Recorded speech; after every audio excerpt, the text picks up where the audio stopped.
I'm sorry, hold on 1 minute.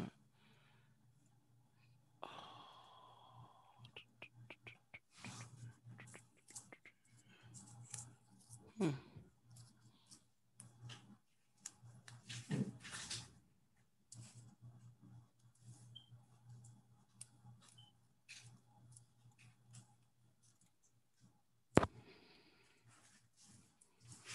All is well.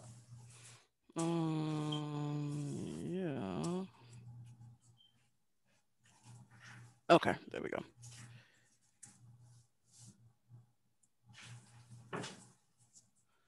This up, share screen, and let's go here.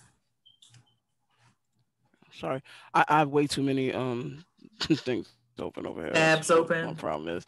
Yeah. Can you Okay. guys see that yet?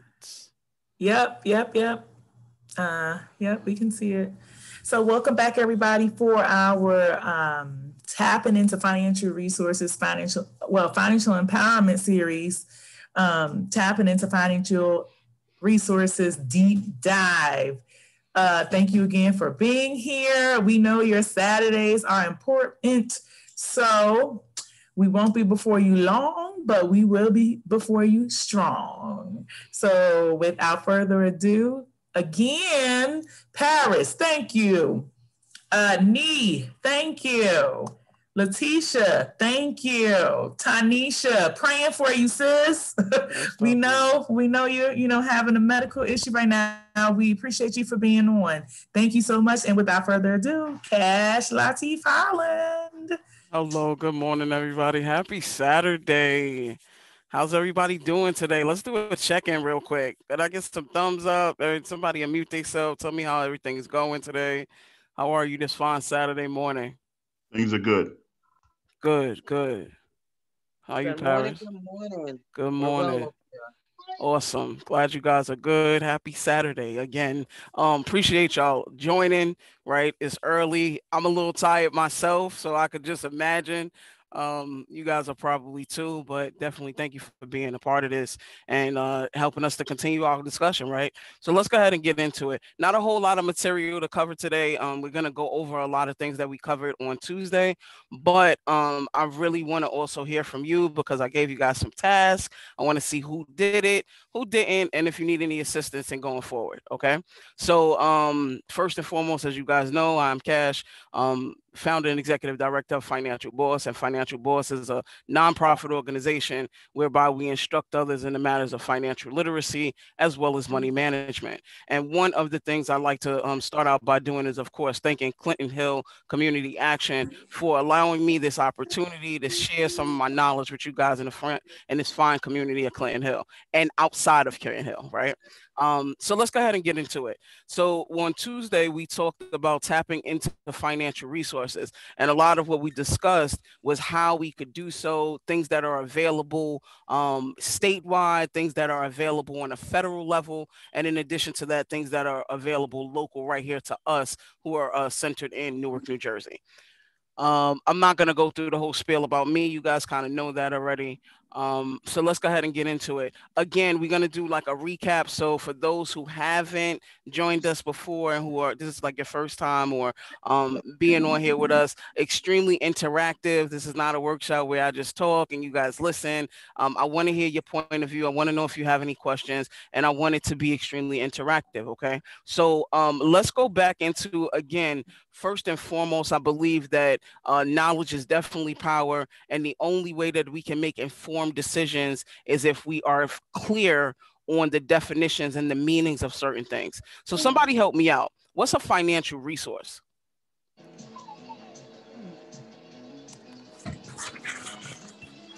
Well, Cash, we spoke about it. It's dealing with your sources as far as your expenses Right, right, that'll help you with your expenses. exactly. Tanisha, I hope you feel better too. Thank you for joining us.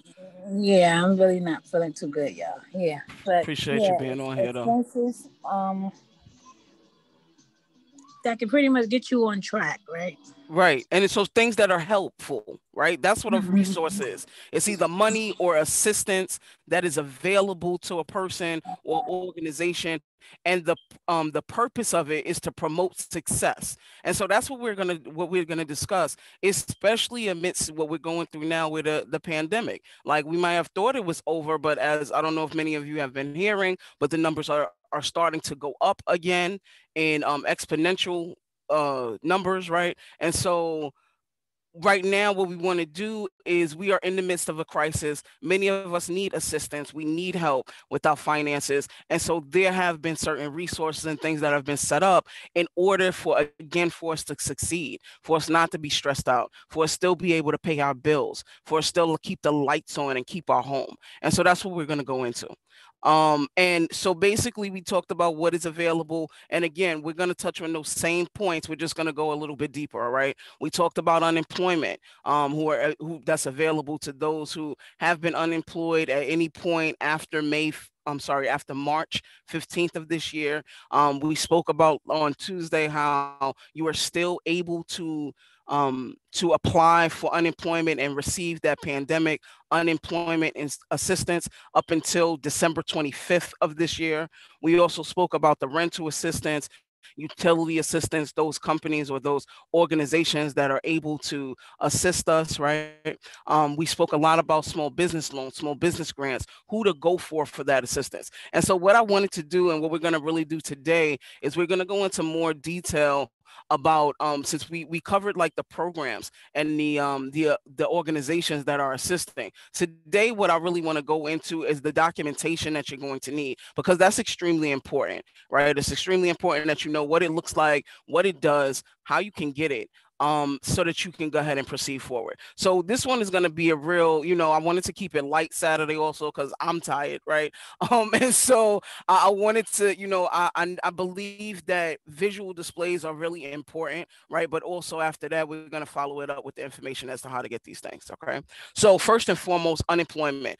As was mentioned, we talked about the fact that if at any point throughout this time that you've been unemployed throughout this year since the pandemic hit, you are still able to file for unemployment.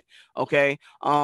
And we had mentioned on Tuesday, actually, or I believe you guys received those slides and that documentation, where to apply to go to file for unemployment. But again, very important that if you have not applied already, it is able to be backdated. So let's say you're still unemployed or you were unemployed at any point throughout this time, you are still able to apply up until the end of December. So I would encourage you guys that if that is something that is necessary or that you need, that you go ahead and do that. What I wanted to do was go into some of the things that are needed, because when we spoke on Tuesday, we spoke about the things that were needed in order to apply for unemployment. And so even though you're doing it online, or if you do perhaps give a call, you still need certain different things like your identification important, right? Your social security card is important. One of the things that is extremely important is that you have your dates of employment. Now, don't get me wrong, if you don't have the specific dates, excuse me, they will be able to pull it because of course everyone has a work history, and so they're able to tap into that. But it will delay it, it could delay it at a point in time. So you should have already like a resume or a written list of excuse me, of places that you've worked and the amount of time that you spent there and your approximate or exact dates of employment. Right. Last but not least, I wanted to also go into like they will also ask at times for your employer's ID number. Right. And if you notice here on the example of the W-2 form, underneath up at the top, we see where, hold on. Up at the top, we see where it says employer's name and address, but it also says your employer's FED ID number, which is your employer's identification number, which is like their social security number for your actual employer. Again, if you've already worked for the company, this is some information that you already have. If you have not worked for the company already, then of course you would probably not have that information, right? There are some people who are able to actually call the employer and get it. However, please keep in mind that this number is like the social security number of the employer, right? So if somebody just called you on the phone and asked you for your social, would you give it to them? Who would give it to them? No, I see you. I see you shaking your head, Paris. Right? No, we typically would not. Right. So same thing. There are some times when you're able to, go ahead and get this information from your human resources department, but oftentimes you are not. Don't worry about it. It's okay. Again, it is something that unemployment. There's always a record of who we work for, who has been paying us, and they will have that information there. So even if we are not able to provide that to unemployment, they will find it out. But the most important thing is that we want to give them as much information as we possibly can to again speed up the process. And I'm going to reiterate the fact that we talked about on Tuesday is the fact that we all need to be patient, right? There are millions of people who are filing for unemployment. Everybody has been faced with this pandemic, right? Not just us. So we need to be patient, but we also need to be diligent and getting the information that they need. Moving right along. Anybody had any questions about that? Did anybody apply for unemployment? Paris, good. Yeah, I've actually been on unemployment since I work for Newark Public Schools, and of Okay. course they laid us off as soon as the pandemic hit and somebody Mhm. got sick and everything else like that. They only called back but so many teachers aides, and the Okay. ones that didn't get called back were able to continue to be on unemployment. So I've Right. actually been on Okay. unemployment since it happened. And the good thing about it was, I guess, for like some of the bigger entities like the school system, where they knew that we were going to be impacted, they didn't make it very hard for us to be able to get it. Well, I can't speak for everybody Right. else, but they didn't make it very hard for a lot of us to be able to get the unemployment. And I didn't have to go through too many rigorous things to when it exhausted, like a couple of Mhm. weeks ago, they kind of picked Right. it back up again. It was easier to Awesome. pick back up again. So Good yeah. deal. Good deal. Anybody else go through the process? Yeah, I get unemployment. I've been on unemployment since April the 23rd. So they didn't let us off the Okay. moment it started, but they let us off like a month afterwards. Okay. Good deal. Good deal. So it works. You know what I'm saying? I just wanted to show that. Do it now. Was it an easy process? Did it take a long time for the money to actually hit your account? No, I think for No, me, yeah, no, right. I no. think it was like maybe 2 weeks after. It's Yeah, like, yeah, yeah, yeah, literally 2 weeks. Okay. yeah. Mhm. Good deal. Good deal. All right, so it works, right? For anybody who hasn't already done it, who has been unemployed again throughout this time, please go ahead and apply for it, right? Oh, Go hi. ahead I and have a apply. hi. I'm Nee's wife, Ajaya. Hi, Keisha. Hi, how you doing? Um. Oh, we know of two college students that applied too. So if you guys know any college students, or or if you have college students, they were able to get unemployment also. They heard from somebody from out of state actually, and they tried it here, Hmm. and they were able to get it because they weren't able to have summer jobs, or you know, Awesome. yeah, they had to wait a little bit, but they did get it, and Right. it's retro pay, like you said. Yep. Yes. And it's just, and again, because of this under the CARES Act, right? That was one of the things that was provided. And again, it's not just regular unemployment, right? It is the pandemic unemployment assistance. And that's what we're talking about, right? These resources, this extra assistance that has been made available for us because of the state of the world at this current time, because we are amidst a crisis. And so again, even if you think, hey, I didn't work late, and thank you for bringing that up. I'm not sure your name is Nia, I believe. I'm not sure, like, if you Actually, my guys. wife. Thank you. Oh, that was your wife. Okay, no Yeah, problem. yeah. That's All why we right. hit together. We tag Oh, teaming. got you. Okay. So, even if you feel that you may not qualify, right? Thank you for bringing up that point, though. So you may feel like I didn't work, or I only worked a couple of weeks, or I only worked a couple of months, or whatever. Because of the pandemic, it's not only like usually unemployment has a lot to do with your past history, what you've already done up until that point. The great thing about the pandemic unemployment assistance is that it was forward thinking, See, so because of the pandemic, there were a lot of businesses that were closed. There were a lot of, so it disallowed for people to be able to get a job. Now they're not asking about if you wanted one or if you were actually going to apply or if you were able to apply. The point is that it hindered your opportunity to be able to be employed because of the state of the world. And so that's why a lot of people were able and still are able to receive the assistance that they need. So even if you feel that, you know what, I didn't work, I haven't worked, and I necessarily wasn't going to get a job, apply anyway, right? Because you just may be eligible due to this particular pandemic situation and due to this crisis. Hey, Cash, Naya Yes. Cornick, she had a comment in the chat. Oh, sorry. I'm No supposed to be checking the worries. chat too, right? I know. Got you. Okay.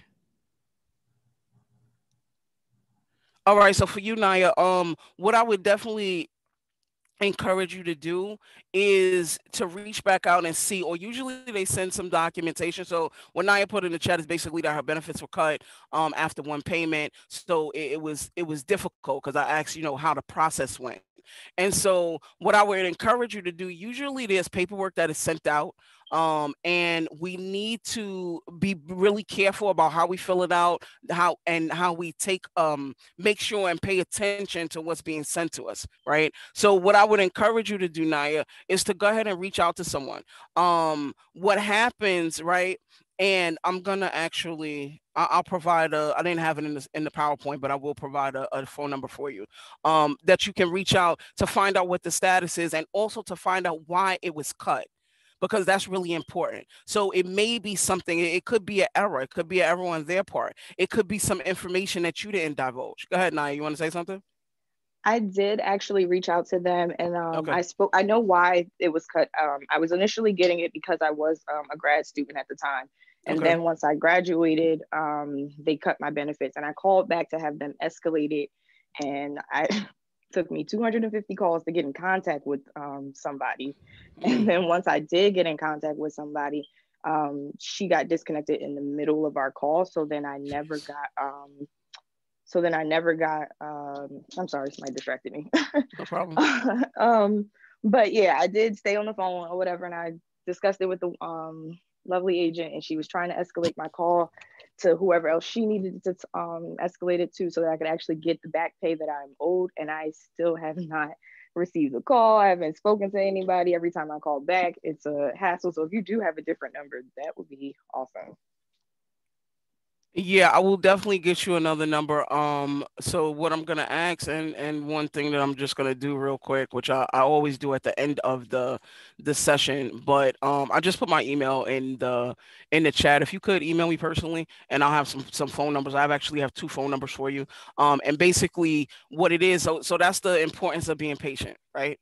And I'm not gonna say that it may not still be a process, right? I do not, full disclaimer, I don't have a phone number that's going to get you where somebody's going to pick up on the first ring and be happy to help you and is going to rectify this in 2 days. I do not have that, right? What I do have, though, are some numbers for specific cases, especially if you've already spoken to someone. And see, because every time that you call, there is a note that's put on your account, right? They are alerted that you've already mentioned something about this, that somebody was already talking to you, that it's been suggested that it be escalated to a supervisor. All of that is in there. Unfortunately, again, due to this particular point in time, you're not the only one going through this, right? See, so there are hundreds and thousands of other people who have a similar case just to yours. And so everybody has these notes, and I'll be very completely honest, there are not enough supervisors, right? There are not enough people who are able to address the matters in the alarming rates that it's been because of this crisis situation this year. So again, I will continue to, ask for you to be patient. Do not stop though, right? See, because the thing about it though is that if it's owed to you, it's owed to you. It's kind of like, what we're going to get into later when we talk about financial statements. If it's owed, it's always going to be owed, and you'll get it. I can't tell you when you're going to get it, right? But if you continue to be persistent, if you go ahead and keep up with it, and I would just go ahead, and I know everybody doesn't have that particular time and it's tedious and it's aggravating and it's frustrating. But go ahead and put in the time. I know that you already mentioned you spent a substantial amount of time already trying to call them. I will provide you with the information that I have personally. And so that going forward, you'll be able to to reach back out to them, and hopefully that this will be rectified sooner than later. But again, I want you just to keep in mind the fact that you've already started the process. It's already in the system, right? So it's not like you're brand new. It's not like that you haven't done this already and you're waiting to get in contact with them. You're already in the system. And so once it is resolved, again, it will be backdated. You'll get the back pay and everything that you're entitled to. Thank you. You're welcome. So what do I tell my landlord though in the meantime? Was another question posed in the chat. Oh yeah, I'm sorry, chat. Let me go No ahead and keep worries. the chat open. So in the meantime, again, you would need to, just let your landlord that you're working on the situation. And that's the great thing, like what we're about to go into with this rental assistant. So everyone already knows that there's a moratorium, right? We spoke about that on Tuesday. And if you even weren't here on Tuesday, everyone should know that there's a moratorium on eviction and shutouts and anything from your home, right? Being locked out, anything of that nature. So again, the landlords also are very well aware of the financial situation and the condition of the world at this particular point in time. Now, I always encourage for you to be communicative with anyone who, you are dealing with, especially if those that you owe. So when we're talking about landlords, when we're talking about, those we owe utilities, and to be transparent and honest about your situation, just for good rapport and for good relationships. However, I'm not going to say, again, landlords know because they're faced with the same situation. Some of our landlords have also been able, lost their job, or their financial situation have changed, or perhaps they are in a particular situation where they depend on your rent to pay their mortgage. And so that's why there has also been a moratorium for mortgage and things of that nature and other resources for homeowners, because everybody is facing the same thing. And so, again, what I would actually really recommend that you do, communicate, and make sure that you're extremely transparent and let them know, listen, it's not that I'm just out here online shopping and buying sneakers and stuff from Amazon. I really don't have it. I'm going through a situation. I'm waiting on, to get this information back. And also would definitely encourage you to apply for the other things that you're able to. So like we discussed with Naya, right? Naya, you're waiting for, final determination, we'll say, on unemployment. That does not prevent you from taking advantage and, of the assistance for rental insurance, or for rental assistance, or applying for different things that are available, whether it be TRA, or whether it be through, a homelessness prevention program, or getting any other type of housing grant, things that are available to you. It doesn't prevent you from doing any of that, right? See, so I also don't want you guys to kind of stay in one area or one cup, so to speak. Everything is available to everyone. Apply for whatever you feel would assist you, because if one doesn't come through, then you always have a backup. Excuse me, Cash. This Yes. is Nia Blade. Just had a question about the homelessness prevention. I'm basically asking for a friend of mine. What resources could I try to follow up on for that? Okay, so with the homelessness prevention, we did kind of go into that on Tuesday, and I know you weren't here. What I'm gonna ask though is that, because I didn't really cover it in detail again on this particular presentation, what I am gonna ask is that if possible, Renata, if you can send out those slides to Nia, if possible. And it has all the information on there. So one of the things, just off the top of the head, is Catholic Charities. They do have a homelessness prevention program. And what it is that they will pay up to, if you are looking to stay in the home, then they will pay up to 3 months in arrears. If you're looking to move, or let's say the place is unsafe, or unstable, uninhabitable, then one of the things that they do is they'll pay up to a month and a half security and 1 month's rent, and they'll also usually pay some relocation expenses as needed, or moving expenses. So that's just one. And then of course also with TRA as an emergency assistance, in order to prevent the person from being homeless, and also being in arrears. So those are just two off the top of the head, but I detailed it fully in that PowerPoint presentation. So if possible, if Renata, you can go ahead and forward that to them, then you'll have all the information that we discussed on Tuesday. Thank you. You're welcome. Anybody else? All right. Moving right along. So now we're going to go into the rental assistance. So we talked about this a little bit, like we were just discussing some of the programs that are available. We already discussed that. If there is anyone who was not on, I'll say that if there's anyone who wasn't on Tuesday, or who didn't receive the PowerPoint, please reach out to Renata so that they can get that information to you, right? What I wanted to do is go more into detail about the actual documentation that's needed, right? And so like we discussed, for any of these programs, you need proof.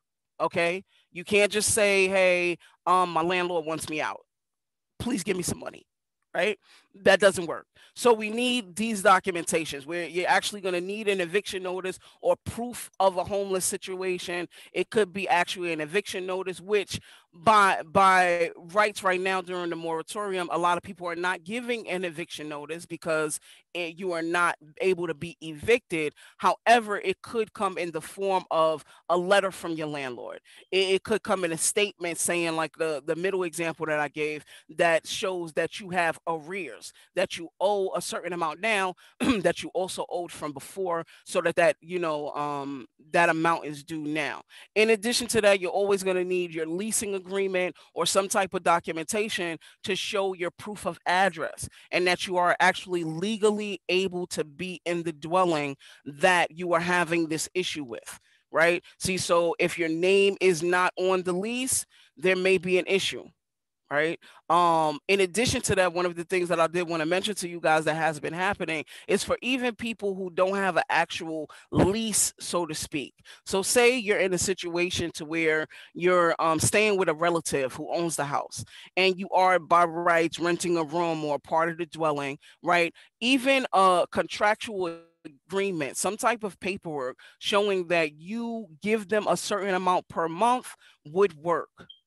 Okay, so that's extremely important, because I know there's a lot of people who are contributing to a household, or who paying quote unquote rent, right? But don't have an actual rental statement, don't actually have a leasing agreement with a landlord, or with another organization or entity that owns the home. That does not mean that you still cannot receive assistance.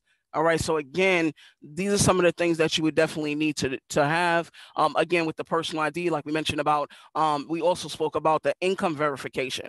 And it's very important, like going back to the question that the Naya asked, right, is with this homelessness prevention program, one of the things that they are specifically asking of you, though, is rental sustainability. So I need that to be extremely clear, right? Because of the fact that in order for them to assist you, they need to know that you are going to be able to handle it on your own going forward. Because again, it's just like if you ask me for a loan or whatever, one of the things that I'll probably require you is like, okay, I'm gonna help you now, but what's gonna prevent you from being in this situation again? And that's one of the things that they also want to know. And so it's going to be extremely important. Your pay stubs now come into play. Or even there's some who are not paid via pay stubs. There are those who may receive monies throughout the year and then receive like a 1099 or a statement at the end of the year. At that particular point in time, you can always get a letter from your employer stating how much you're paid, when you started work, how often you're paid. Okay, and that would also suffice. So you're not only going to need to have verification that you have income now, but it could also double as showing your rental sustainability and the fact that you'll have rent income going forward. Okay, Cash, can I interrupt you right quick? Sure. to backbone on what you was just talking about as far as a verification, I did speak to my landlord and he did give me a paper stating how much I was in arrear. And I had to give that to one of the agencies that I went to. So that was helpful. Right. Yeah, because they're able just to give a statement. So some of the, like my particular landlord, same thing. He doesn't really do a statement necessarily. I can call him anytime though and get a letter if need be, right? You can always do any type of thing, and that's what the landlord does. So it may not be a official rental statement, but it needs to be some type of paperwork or document. Thank you so much for that, Tanisha. And it helps, right? Because really what they're just looking for is proof. They're just looking for proof that what you are actually saying is substantiated. They may also ask for your landlord's information, their email address, their address, their actual name. And we're actually going to go into, in a few minutes, there's another program that's available now where they actually pay directly to the landlord. So that too, you need to know that, right? You need to know your landlord's name. Okay, not landlord, not sir. You need to know their official legal name. You need to have a mailing address for them. Even if it's not their actual address, there are a lot who use a P.O. box or whatever. You need to have an address for your landlord. And it is very good to have a contact number, right? See, because with a lot of these programs also, they are going to want to get in contact with the landlord.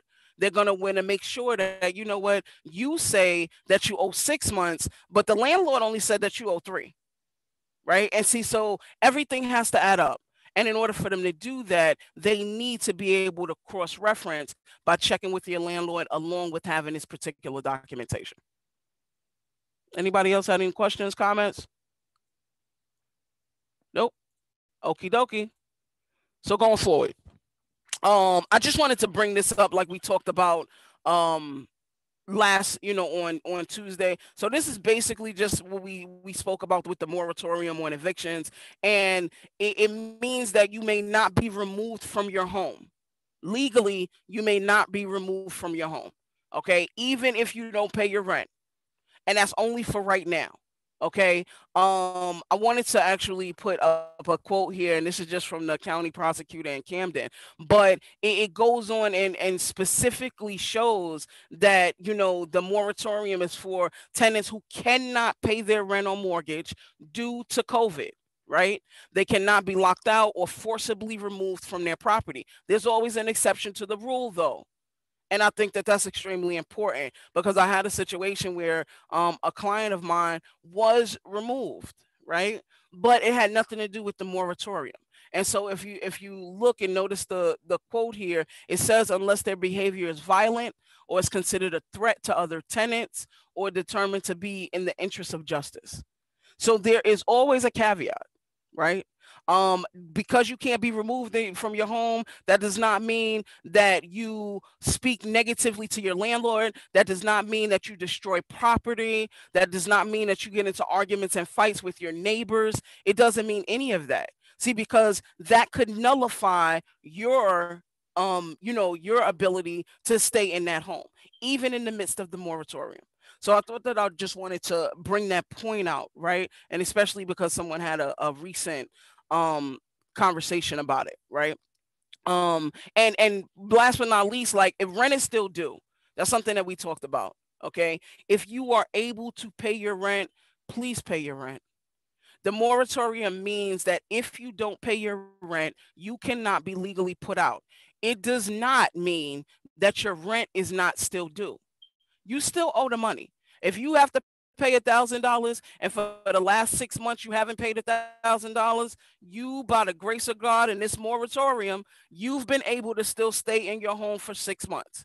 You still owe $6,000 to your landlord. It does not go away. And please do not think that after the moratorium is over that you will still not owe this money. See, so please don't allow yourself to be in a situation to where now you've, been able to stay in your home all year. And now when the moratorium is over, you're evicted because now you owe this money. It's still owed. If you are able to pay it, please pay it. And that's whether it's through your own finances from working, that's whether you're getting unemployment, that's whether you get TRA who is able to pay it for you. Either way, please, if you're able to, pay your rent. Okay. All right. I wanted to bring up something that we didn't discuss on Tuesday, and that's because it just happened. Right.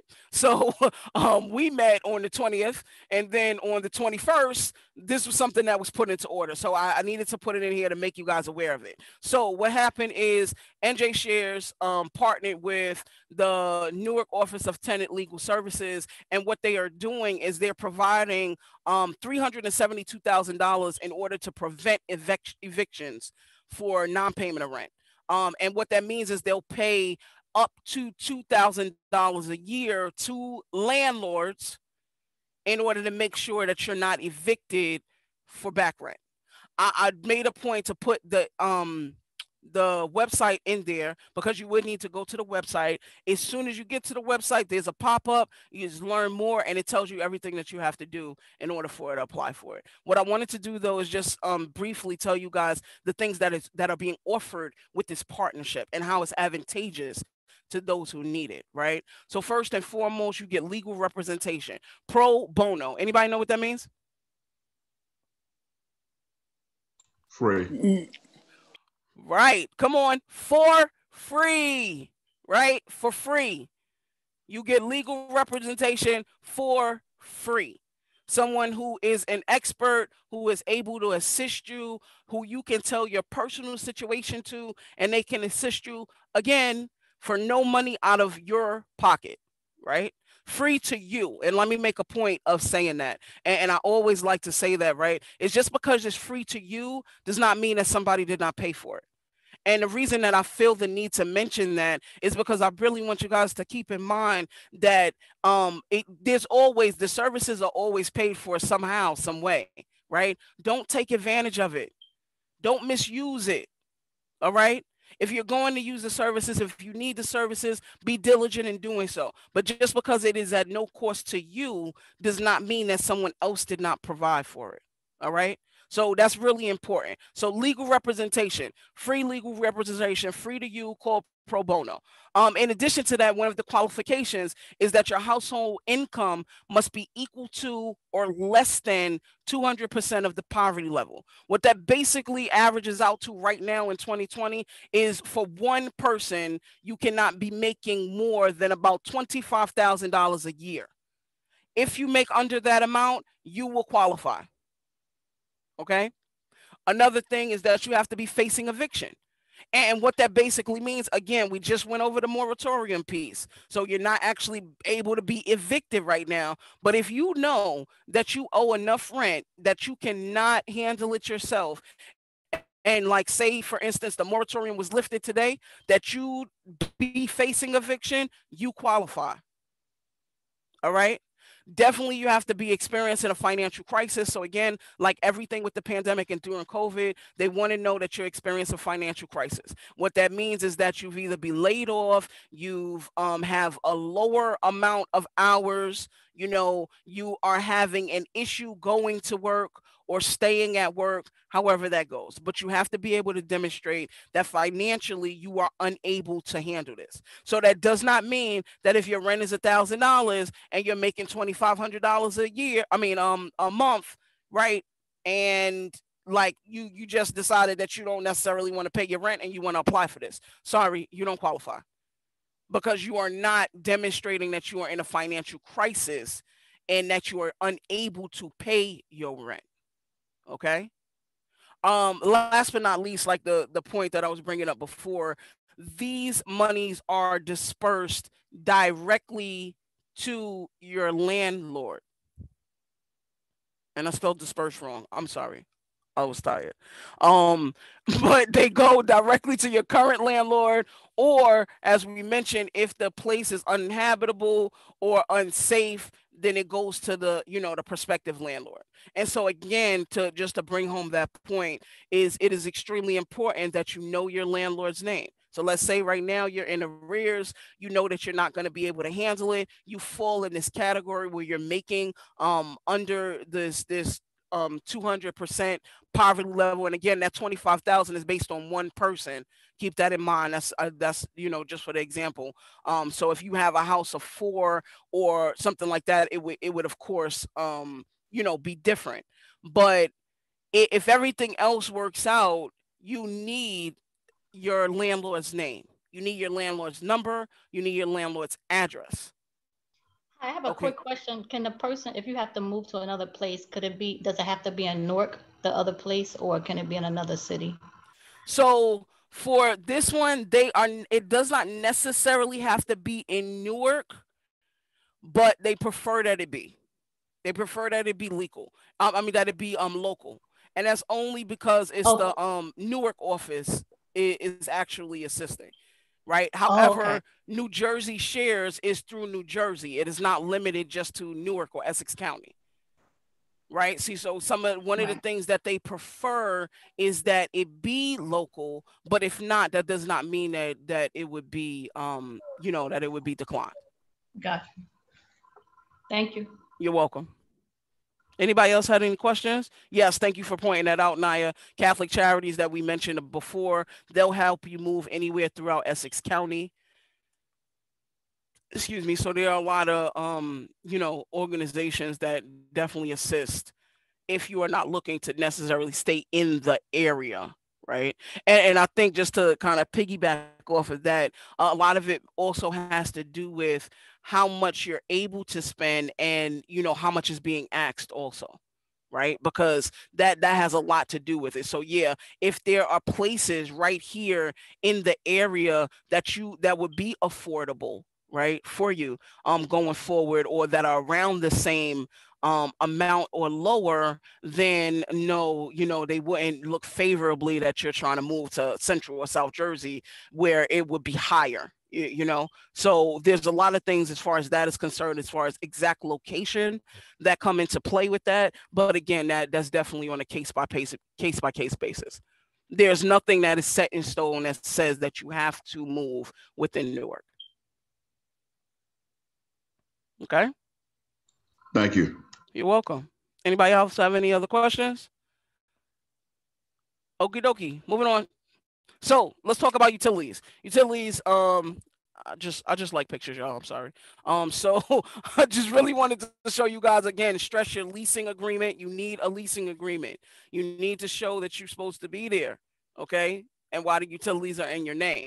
You also need your PSE&G bill or whatever, provider for your utility bill, back to your proof of income. And I really, something that I didn't touch on Tuesday is the fact that the last picture, the utility, there is a shut-off moratorium for utilities, in case you did not know. And so through March 15th of 2021, same thing. There's a moratorium that states that you cannot lose service. Your services may not be disconnected due to non-payment. Okay, through March 15th, 2021.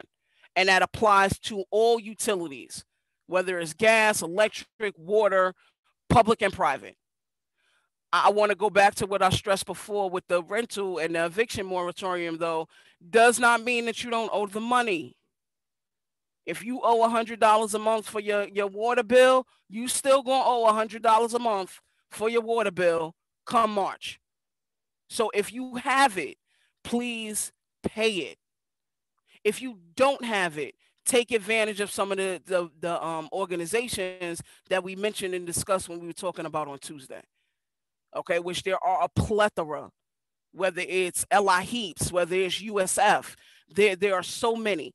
New Jersey Save, New Jersey Share, all have different criteria, different requirements, but they are available. Whether it's state funding, whether it's federal funding, whether it's like I mentioned, New Jersey Share, which is a nonprofit organization. However it is, there are so many resources that are available so that we don't have to get to this point. We're giving the opportunity to do something different, right? So even in the midst of this moratorium, it's okay. Some of us don't have it.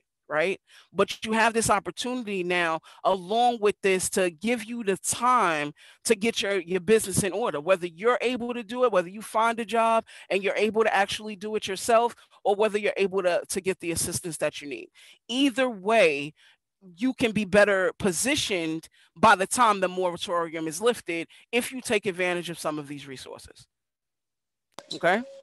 Also, Cash, Yes. you can call PSCNG, and it's called an extended deferred payment plan too. They give you. Right. So you can give, put a certain amount down, but then they give you 24 months to pay the rest of it off. Exactly. Very good, Tanisha. Thank you so much for mentioning that too.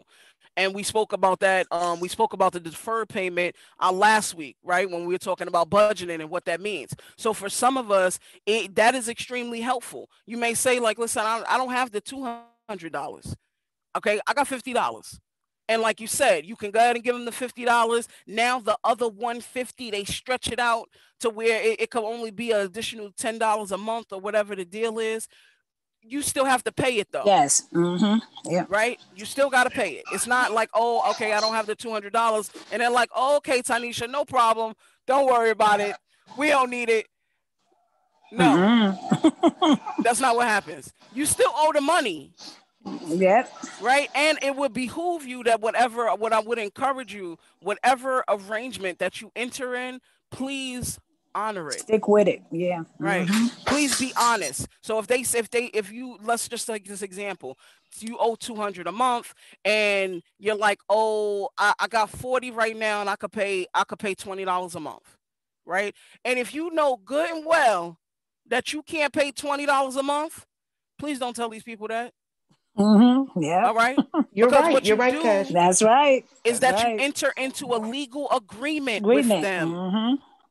Okay. And PSCNG is very, very quick to. I mean, they have no problem with setting up, the payment plan.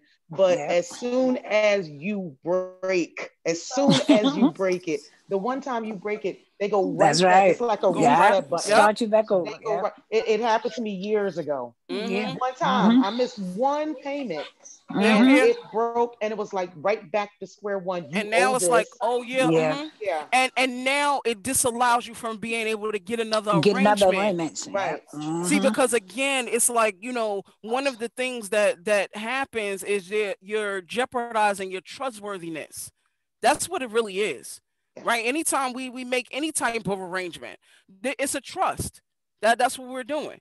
And see, so if that's whether it's a personal person, whether it's for our utility payment, whether it's for our landlord, if you tell your landlord, hey, I don't got the whole $1,000 at the beginning of the month, but I'm gonna give you $500 every 2 weeks. Please keep to your agreement. See, because the next time when you're really in a situation, they're gonna remember whether or not you kept your word. Right. Right. Can I ask if even with this moratorium, right? Yep. You can actually still set up a payment plan. And even though the moratorium is until March, if you even break during the moratorium, it's still like, okay, well, we're in the moratorium, but understand since you broke this, you're going to have to all of that once this moratorium is lifted. Is that fair to say? Yeah, and that's pretty much what happens. So yes, you are able to do, like you mentioned, right, this payment plan or it's certain plans that PSCNG specifically has, where you're able to pay a certain amount and they also extend it. It's not only PSCNG that does it. There are cable companies that are doing it now. Verizon, Optimum, they are also doing it to where if you owed something before, they're stretching it out for a period of 6 months or 8 months to make it easier. If you break it though, it's the same thing. The money's always owed regardless. How soon it's owed and what quantity is owed is up to you and your trustworthiness. So if you do call and you request the program, just be honest. Listen, I can't, even if that means, I got $40 right now, but I don't know if next month I'm gonna have it. Offer them $30 and tell them that you could pay $10 a month after that. Right? See, because now you got your $30 and you got the $10 for next month. And so now you don't have to worry about being in jeopardy of now, not keeping your word, which will totally hinder you now. See, because going forward, yes, the entire amount is going to be owed. Yes. Okay. Absolutely. Any other questions? Hey Cash, we're at our 1 hour mark. Just want to be transparent and let people know we're almost at time. So we didn't start till 10:40, so technically we're not. I was trying to start at 10:35, but somebody said give me 5 more minutes. So just letting people know we're almost at time. Can we keep it going? We can keep it going. Can we keep it going? I like the communication. Yes. Awesome. So good. I don't got too much. We don't want to hold you. Okay. All right. I don't got too much to go, but yeah, give me a minute. All right. Okay. So now we're gonna roll right into the business loans. We talked about business loans and grants. I gave you guys some useful websites, some things that are still going on, like the EIDL loan has been extended to the end of this month till the 31st. There are a lot of availability for those who already have businesses and need funding. Also, there are some grants for those who are looking to start a business. So I gave you guys a resource book that you should look into. Again, if you don't have that information, please reach out to Renato or anyone from Clinton Hill so that they could get that information where I detailed the actual sites that you would need to go to. What I wanted to go into detail about, though, are the financial statements that are needed. Because one of the things that we talked about on Tuesday is when you're doing this business loan, there are a lot of information that they need for you to have. They want you always to have, the identification of yourself, your business, but they also want a financial statement. They want resumes. They want your tax information. And so I wanted to go into just a little bit about these financial statements because, again, a lot of times we're required to provide something and we don't even know what it is or what it represents. And so, of course, financial background, it is definitely important that I stress to you guys what these financial statements mean, what is encompassed on them, and how they're used. All right. So I just wanted to go into briefly. First one we're going to cover is the accounts receivable, right? What accounts receivable statement, and I gave you just a little diagram, right, or a little picture showing that it is money that is due to you for services or goods that were already given that have not been paid for. So case in point, if I am the company, right, and I provide a service and I'm not paid, then I would go on your accounts receivable, right? Okay. Explain that. All right. So what happens with your accounts receivable is basically you deliver a good or a service, right? Let's say I do something for you, Tanisha. Let me reverse it, right? So let me use myself as the company whose accounts receivable it would be on. So what basically happens is that I receive something, or I give you something, and I have not yet received the money. So I provide a service for you. Let's say I do something for you, Tanisha, and our agreement is I go ahead and deliver the goods to you, but you haven't didn't get paid. I owe you. Right. Mm-hmm. Right. See, so you owe me, which means you would be on my accounts receivable. So just like look at the diagram. Let's just say revenue. Okay. Right. So it is, yes, it's very good. And thank you for pointing out that it would, when it is on your balance sheet, it's recorded as an asset because it's something that's going to come to me. Oh, okay. It may not come to me right now, but in essence, it is something that you owe me. It's going to come into the company. It's going to be received by the company. That's why it's called accounts receivable. All right. So I did something for you. I just haven't been paid yet, but the money is going to be received by me eventually. And that's whether it's right now or 30 days, 60 days, however it goes. Okay. Anybody else have any questions about that? Awesome. Next thing we're going to go into is the opposite, which is accounts payable. Accounts payable, like I said, is the exact opposite. So now we're going to keep using you as an example, Tanisha. That's when you do something for me and I have not paid you yet. So I owe you. I am to pay you. That's why it's called accounts payable. Okay? Yep. So these are some of the things that would need to be listed. Another thing, and one other thing that I wanted to mention, just along with these financial statements, that is extremely important: profit and loss statement. Sometimes it'll say P&L, income statement, statement of operations. It's all the same thing. What it is, though, is it summarizes everything that occurs in your business. So any revenue, the cost, your expenses, and in addition to that, it determines your ability or inability to generate profit. So I wanted to just give a brief example. And so, like you mentioned, Tanisha, right? Everything is going to be on this profit and loss statement. What it basically shows is how much money you're making, how much your expenses were, how much was the inventory cost, other expenses like operating cost or supplies, any of that, all of that goes on this statement. And then at the end of it is your net income, what you're left with. Whether it's whether it's good and on board, whether it's in the red, however it is. And one of the good things about the profit and loss statement, and I will tell you, almost every grant, the loan that you apply for, they will ask for your P&L statement.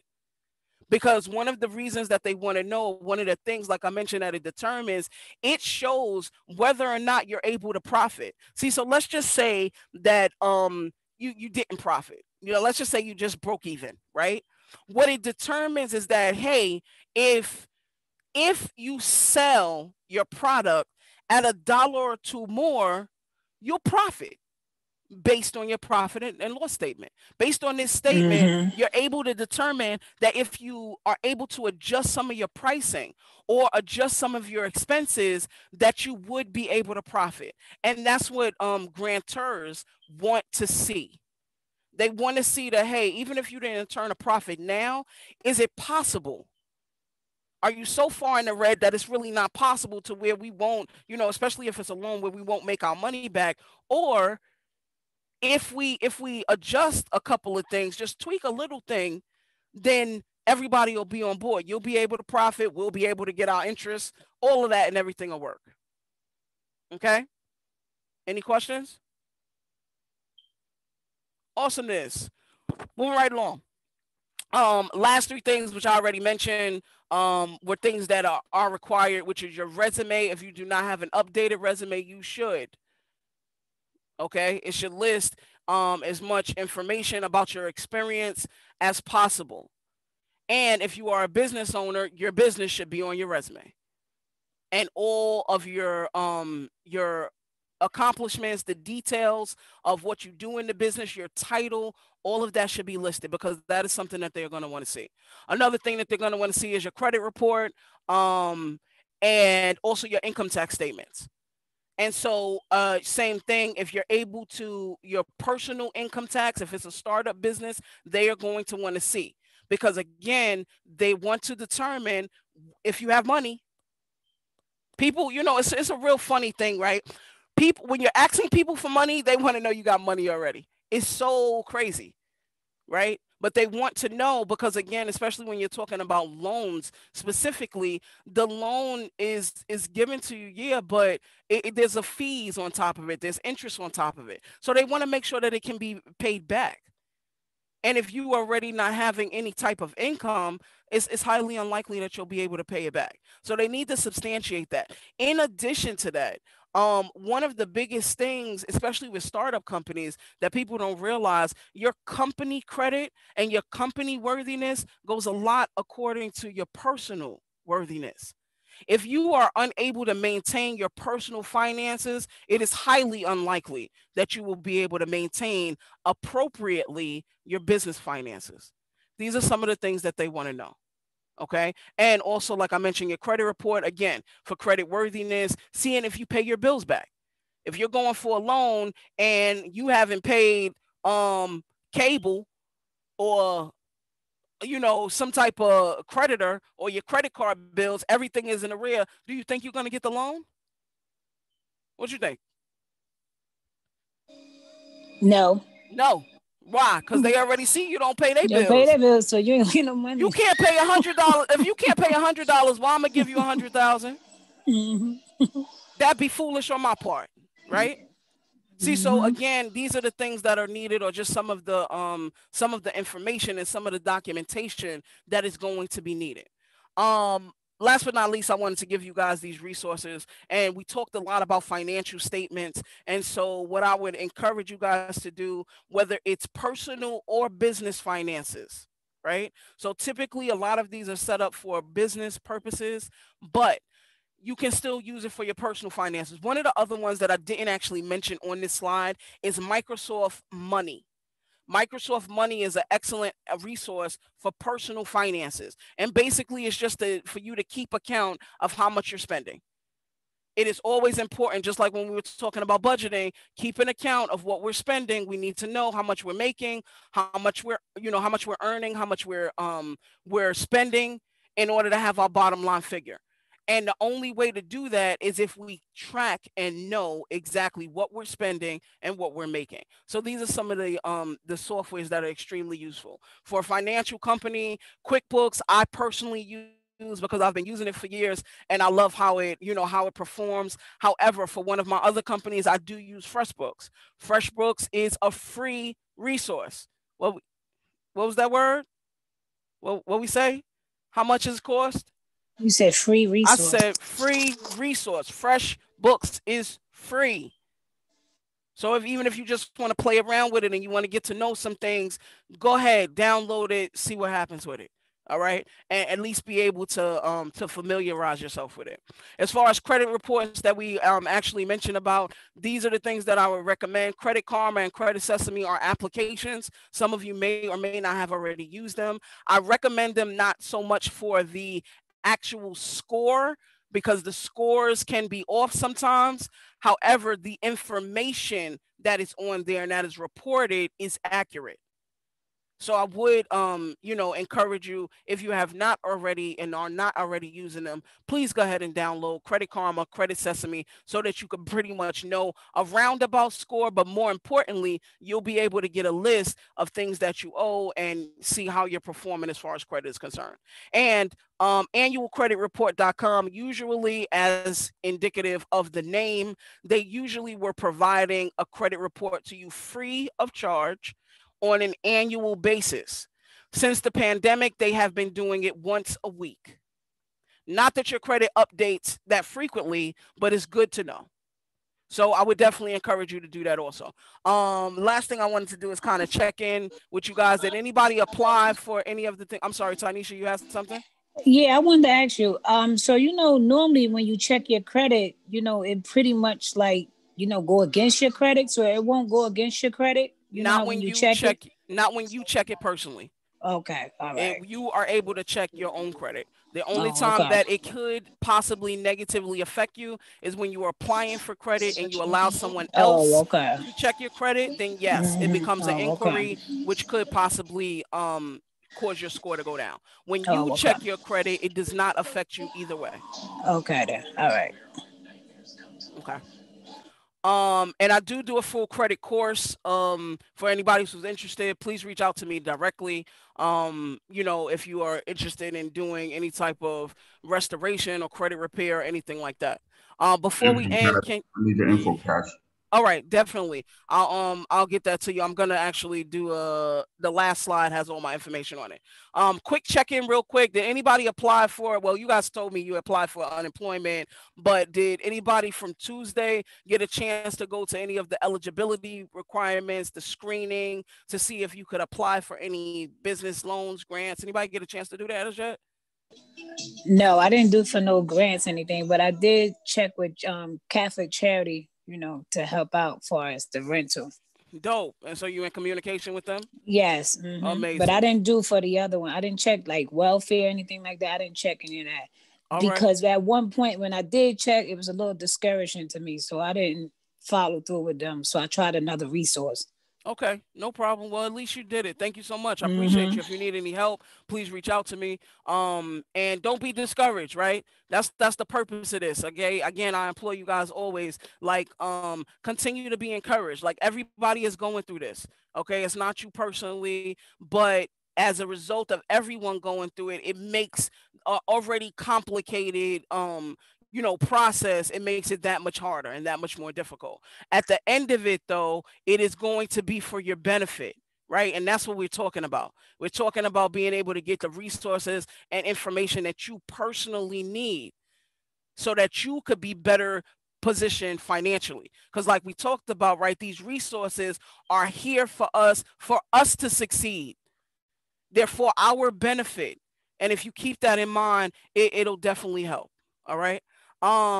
So I encourage you guys to join us on Tuesday. And Tuesday, what we're going to be talking about, it's on from 6:30 to 7:30, right in the same Zoom meeting information. We're going to be talking about moving from striving to thriving. We're going to talk about a lot of the resources that are available to us in this particular point in time. So many of us have just been like surviving. Right? We've been just kind of getting through. But how do we change it? How do we shift the paradigm? How do we change our dynamics? We're going to go into a lot about the other resources that are available to us, like starting a business, like taking courses online, and a lot of them also that, again, would be free to you. All right, because I do continue to promote the fact that you don't always have to pay for something in order to get the information that you need. Right. Again, just because it's free to you, though, doesn't mean that it doesn't cost someone else. But the point is that you don't always have to expend money in order to get the information and the assistance that you need. So those are just some of the things that we're going to touch on Tuesday. At the bottom, I definitely would encourage you guys to please sign up. Financial Boss sends out a monthly resource or a monthly newsletter, which is called the Boss Report. I ask that you guys please sign up so that you can receive that. Anything that Financial Boss is doing in this community or any other, it will be listed there. In addition to that, I have a lot of useful resources as far as what you can do going forward. We're going to be talking about budgeting around the holiday time. And I've also partnered with a couple of other companies and other organizations and what I'll be doing in other communities between New York and New Jersey. Okay. Lastly, this is how you get to me. Right. So I'm on Instagram, on Facebook at financialboss.org. My email address is iamafinancialboss@gmail.com. Also have a Facebook group called Financial Boss. Let's talk money. And so if you are interested in getting with me on a one-on-one basis, if you want to shoot something by me, if you need my assistance, anything like that, please reach out to me. I do have a pretty good response time, right, Renata? I pretty much respond when I'm supposed to. So some days are better than others, but I will definitely get back to you. Okay. So yes, I got to Gmail you but I'm going to be persistent though. Please do. Please do. Like I said, I have a lot going on, just so you guys know. Financial Boss is not my only organization. It's my only nonprofit, but I do currently run 3 other companies. So, I'm busy. I got a lot going on, so I apologize. And in between there, I actually try to get some sleep, so please, it's not from me just like kind of, curving y'all. Definitely not. It's just I do have a lot going on, and sometimes they collide, and I have to prioritize. That's really what it is. But I will definitely get back to you, okay? And again, if there's anything that I could do to help in the future, please reach out to me. I look forward to seeing you guys on Tuesday. I thank you for taking a moment morning, a part of your Saturday morning to spend with us. And thanks again. Y'all have I actually feel better. Yeah, I actually feel better now. I'm glad you feel better. That's right. I'm so glad you feel better. Yeah, come on now. Y'all clap it up for Cash. I want to hear, let me hear you. Unmute your phone. Yes. Awesome. Sauce, thank you again, Cash. Bow down. Okay. Listen, you're having a good time. Okay. If you know you're having a good time, say yeah. Yeah. See? Yes. You're having a good time. So we want others to have a good time too. Cash already said it. Tuesday. Make sure you bring someone. There is a $25 incentive to those that bring someone, but you have to let me know. Projects at let me know or let Keisha know. Or Keisha. Yeah. Calm down, Keisha. I got you. let me know or let That's right. Keisha Keisha, know. my girl. Keisha, my Yes, girl. Yeah. if you bring someone and if they actually came to the workshop. It's our final workshop, week 3, moving from striving to thriving. And it's going to be guaranteed to be off the chain. I mean, week 1 was amazing. Week 2 was amazing. Saturday deep dives were amazing. So you know what? Y'all can testify. Okay, That's y'all right. can tell somebody else that it's amazing, and Cash know what he talking about. Okay, so listen, make sure you tell somebody. Each one bring one $25 incentive. That's all I got to say. All right. Thank you so much for being on this Saturday morning. We truly, truly, truly appreciate you. As always, look for an email from me or a text message from Keisha, because we're going to be reminding you and making sure that we see you on this coming Tuesday at 6:30. All right, everybody. Thank you so much. I just want to say one thing. I want to say one thing for Keisha. Keisha, I just want to say thank you so much, because even though that I don't be feeling good, you do text me and see how I'm doing and tell me if I'm getting on. Thanks, All Keisha. right. Thank you so much. We appreciate you. Okay. We appreciate you. Virtual fist bump. Virtual fist bump. Love you, Keisha. Yes. All right, everybody. Okay. And take care, again, Tanisha, we're so grateful that you are feeling a lot better. Right. To God be all the glory. So much. All right, enjoy the rest of y'all Saturday. All right, y'all have a great one. See you Tuesday. Most definitely. Bye. All right, bye-bye. Thank you. Bye. Thank you.